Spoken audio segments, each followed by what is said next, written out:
Good morning students. आज हम लोग प्लांट नॉमेनक्लेचर की बात करेंगे और इसके साथ ही हम लोग ICBN या international code of botanical nomenclature की बात करेंगे। देखिए, ये मैं आप लोगों को पहले भी बता चुकी हूँ कि अगर हम लोग पौधों को एक ही नाम से ना पुकारें तो अंतर्राष्ट्रीय स्तर पर बहुत कन्फ्यूजन क्रिएट हो जाता है और जो साइंटिफिक आदान प्रदान है वो भी पौधों का संभव नहीं हो पाता है। इसीलिए पौधों का जो एक ही नाम होना अंतर्राष्ट्रीय स्तर पर होना बहुत ज़रूरी है और मैं आपको पहले बता चुकी हूँ कि ये नाम बायनॉमियल नॉमेनक्लेचर का प्रयोग करके दिया जाता है।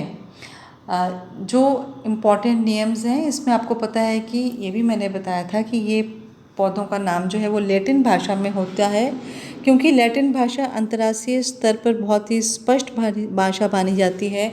दूसरा, ये अब प्रयोग में नहीं है, इसलिए डेड लैंग्वेज है, इसलिए इसके लिए किसी भी राष्ट्र को कोई प्रॉब्लम नहीं आती है। दूसरा कि ये भाषा बहुत संक्षिप्त स्वभाव वाली है, मतलब कि इसमें बहुत थोड़े में बहुत ज़्यादा चीज़ का वर्णन किया जा सकता है और ये पादपों का सही व विस्तृत जो वर्णन करने में सहायक होती है। अब आता है, जब हम लोग नॉमेनक्लेचर की बात करते हैं तो द्विपद नाम, जो बायनॉमियल नॉमेनक्लेचर या द्विपद नाम पद्धति के बारे में हमें पता ही है। ये जो बायनॉमियल नॉमेनक्लेचर है ये कार्लस लिनियस ने 1753 में इसका हम श्रेय देते हैं, क्योंकि इन्होंने इसको जन साधारण तक पहुंचाने का काम किया था। पर मैं आपको पहले बता चुकी हूँ कि इसका प्रस्ताव सबसे पहले गैस्पर्ड बोहेन ने 1623 में पिनेक्स नामक पुस्तक में किया था, पर क्योंकि ये कार्य को आदान प्रदान कर और जन साधारण तक पहुंचाने का कार्य लिनियस ने किया, इसलिए हम लोग ये नाम कार्लस लिनियस का द्विनाम पद्धति का श्रेय देते हैं। जो इम्पॉर्टेंट रूल्स हैं, इसमें जो इम्पॉर्टेंट रूल्स आते हैं इसमें रैंक्स आता है, प्रायोरिटी का प्रिंसिपल है, टाइप मेथड है, सिनोनिम्स है, साइटेशन ऑफ ऑथर है, लैटिन डायग्नोसिस है, इफेक्टिव एंड वैलिड पब्लिकेशन है, इसके अलावा प्रिंसिपल ऑफ प्रायोरिटी, कई सारे नियम आते हैं। इनके बारे में अब हम लोग बात करेंगे। जो यूनिट ऑफ क्लासिफिकेशंस हैं, हमें पता है कि मेजर यूनिट्स जो होती हैं वो जगत है किंगडम, प्रभाग डिवीजन, उप प्रभाग सब डिवीजन, संवर्ग क्लास, उप संवर्ग सब क्लास, गण ऑर्डर, उपगण सब ऑर्डर, कुल फैमिली, उपकुल सब फैमिली, ट्राइब और सब ट्राइब। ये इसमें जो मेन टेक्सोनॉमिक क्राइटेरिया होते हैं। इसके आगे जो माइनर टेक्सा हैं उसमें जीनस या वंश और सब जीनस और स्पीशीज़, जिसको हम जाति कहते हैं, इसके आगे वैरायटीज़, ये इसके माइनर टेक्सा होते हैं। और जो मैंने पहले बताए थे ये प्रमुख वर्ग या मेजर टेक्सा होते हैं। टेक्सोनॉमिक कैटेगरीज़ की जब हम लोग बात करें तो इनके पीछे एक जो अनुलग्न या सफिक्स लगाया जाता है वो मैं आपको बता देती हूँ। जैसे आप लोगों को पता ही है कि क्लास हमेशा ई में एंड होती है, ऑर्डर एल्स में, फैमिली AC में और ट्राइब ई में एंड होती है। अगर हम इसमें रोज़ का एग्जाम्पल लें तो रोज़ जो है उसकी क्लास रोज़ी, ऑर्डर रोजेल्स, फैमिली रोजेसी और ट्राइब रोजी होता है। इसके बाद हम टाइप मेथड पे आते हैं। टाइप मेथड आपको बता चुकी हूँ कि किसी भी लेखक के द्वारा प्रामाणिक रूप से जिस पादप विशेष के लिए प्रयुक्त वह जो हर्बेरियम शीट होती है जिसके आधार पर उसने किसी प्लांट को डिस्क्राइब किया होगा या उसको ओरिजिनली प्रथम बार प्रयुक्त किया गया था, उसको हम लोग टाइप कहते हैं।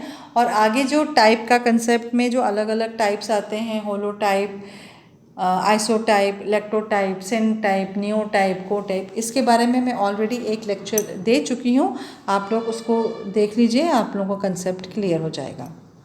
अब हम आते हैं ऑथर साइटेशन की।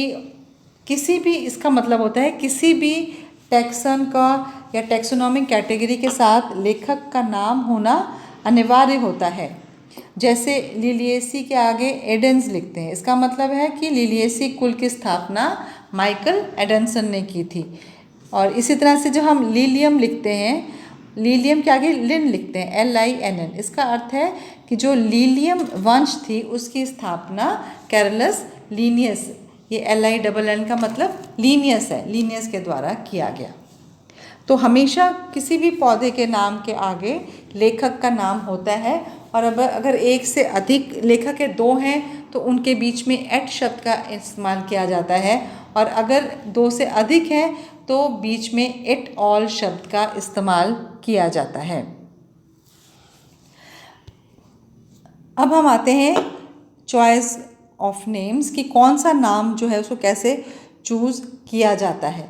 इसमें एक जो आता है उसको हम लोग कहते हैं प्रभाविकता का नियम, द प्रिंसिपल ऑफ प्रायोरिटी। ये बहुत इम्पॉर्टेंट है, जैसे 2017 में भी इसका प्रश्न आया है, इस पे ये 2 नंबर के क्वेश्चन पे बहुत बार आता है। प्राथमिकता का सिद्धांत क्या है या प्रिंसिपल ऑफ प्रायोरिटी क्या है।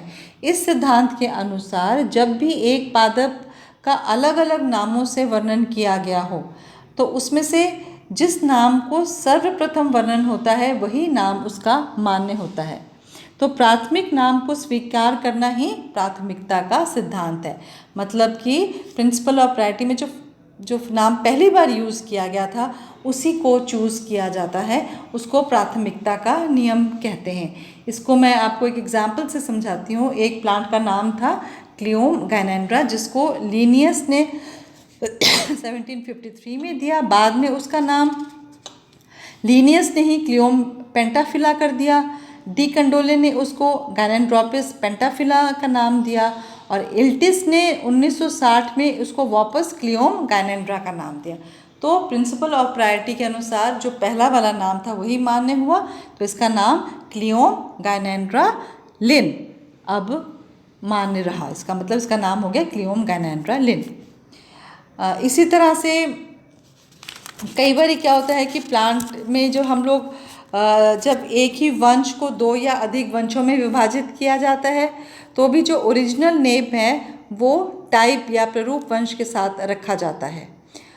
इसी तरह से जब किसी जाति को अन्य वंश में मिला दिया जाता है तो भी जो स्पेसिफिक एपिथेट है वो उसके साथ बना रहता है। और जब 2 या अधिक स्तर वाले टेक्सोनॉमिक कैटेगरीज को मिलाया जाता है तो जो प्राचीनतम विशेषज्ञ जो है वो बनाया रखा जाता है। ठीक है। और अगर टेक्सोनॉमिक कैटेगरीज का स्तर बदला जाता है, जैसे वंश को फैमिली में या कुल को वंश में किया जाता है, तो प्राचीनतम प्रमाणिक नाम जो है वो विशेषण वर्गीय के वर्ग के नवीन स्तर को दिया जाता है। तो ये हो गया चॉइस ऑफ नेम्स के बारे में कि नाम को कैसे रखा जाता है। तो ज़्यादातर ऐसा होता है कि जब स्पीशीज़ को भी ट्रांसफ़र करते हैं जीनस में, अगर चेंज नहीं हो रही रैंक, तो भी ओरिजिनल नाम जो है उसका रखा जाता है। अब एक नियम आता है जिसको हम कहते हैं रिजेक्शन ऑफ नेम। तो कोई भी नाम जो है उसको तभी रिजेक्ट किया जाता है अगर वो एप्रोप्रिएट ना हो, या वो बायनॉमियल नॉमेनक्लेचर के नियम के अनुसार ना हो, या वो जिस किताब में पब्लिश किया गया हो वो बायनॉमियल नॉमेनक्लेचर के अकॉर्डिंग उसमें नाम पब्लिश ना हो। ठीक है। इसी तरह से जो अगर निर्दिष्ट धाराओं के साथ नाम ना हो, या नामकरण पद्धति के अनुसार उसके एक से अधिक नाम हो, या वो होमोनिम हो। होमोनिम का मतलब होता है एक ही नाम का 2 विभिन्न जातियों के लिए प्रयोग अगर किया जा रहा है तो उसको होमोनिम कहते हैं। अगर वो होमोनिम हो या वो टॉटोनिम हो। टॉटोनिम होती है कि अगर वो जीनस का नाम और स्पीशीज़ का नाम एक ही हो, जैसे ज़ूलॉजी में होता है टाइग्रस टाइग्रस, तो ऐसा नाम जो है वो बॉटनी में नहीं होता है, तो वो उस नाम को रिजेक्ट कर दिया जाता है। इसके अलावा इसके नियम्स में एक नियम होता है जिसको हम कहते हैं वंश नामों का संरक्षण, या नॉमिना जेनरिका कंजर्वेंडा। इसका मतलब होता है कुछ नाम ऐसे होते हैं जो बहुत लंबे समय से प्रयोग हो रहे होते हैं, तो वो प्राचीन ना होते हुए भी उनको सही मान लिया जाता है। ठीक है। तो ऐसे कई सारे नाम हैं जिनको स्टॉकहोम की कांग्रेस में उनको संरक्षित किया गया है। तो यहाँ पर ये प्राथमिकता का नियम ना फॉलो करते हुए भी इनको, क्योंकि लंबे समय से प्रयोग में इनको कंजर्व किया गया है, इसके लिए कहते हैं वंश नामों का संरक्षण। और एक मैंने आपको बताया था लैटिन भाषा का निदान या लैटिन डायग्नोसिस।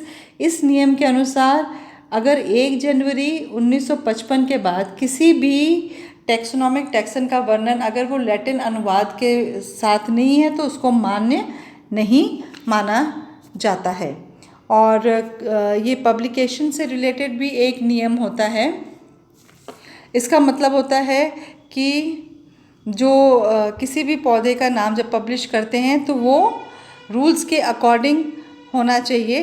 वैलिड पब्लिकेशन के जो रूल्स हैं उसमें क्या है कि पौधे का नाम लैटिन भाषा में होना चाहिए, और वो एक जो प्लांट है वो जो प्रकाशन जो है वो प्रभावी ढंग से होना चाहिए, और वो एक पब्लिश जो है वो साइंटिफिक और मतलब एक साइंटिफिक जर्नल में उसका जो प्रकाशन होना चाहिए। मतलब कि अगर उसे किसी समाचार पत्र या नॉन साइंटिफिक जर्नल में प्रकाशन हुआ होता है तो उसको प्रभावी नहीं माना जाता है। उसका प्रकाशन वैज्ञानिक पत्रिका में होना चाहिए, और जो प्रकाशन है वो इंडेक्स क्यूएंसिस बायोलॉजिकल एब्स्ट्रैक्ट तथा इस ऐसी संस्थाओं को भेजा जाना चाहिए। और प्रकाशन प्रभावी प्रकाशन की तिथि उसी दिन को माना जाएगा जिस दिन तिथि का प्रकाशन मुद्रित रूप से उपलब्ध होता है। तो ये कुछ नियम्स हैं ICBN के। इनका मैं आप लोगों को PDF भी भेज दूंगी ताकि आप लोग उसके गो थ्रू हो सके। Thank you.